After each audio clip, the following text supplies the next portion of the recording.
Alam mo ba na may isang CEO na nagbayad ng sahod sa 3,000 empleyado kahit nasunog na ang kanyang pabrika?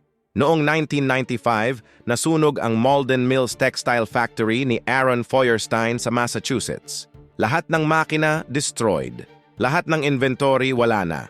Ang insurance companies ay nagsabi sa kanya, kunin mo ang pera, lumipat sa ibang bansa kung saan mas mura ang labor. Pero hindi siya nakinig.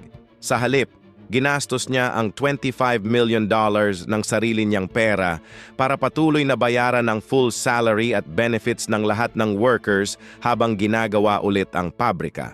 Ang Wall Street ay tumawa sa kanya. Sinabi nila na financial suicide daw iyon. Pero alam mo ang nangyari? Naging pinaka-motivated workforce sa buong manufacturing industry ang mga empleyado niya. Record productivity, innovative products, loyal customers. Naging mas profitable pa kaysa dati ang rebuilt facility. Tinanong siya kung bakit niya ginawa iyon. Sagot niya, ang mga empleyado ko ay hindi lang numbers sa spreadsheet. Sila ay mga pamilya na umaasa sa akin. Minsan, ang tamang desisyon ay hindi ang profitable. Pero sa huli, ito ang pinaka-rewarding.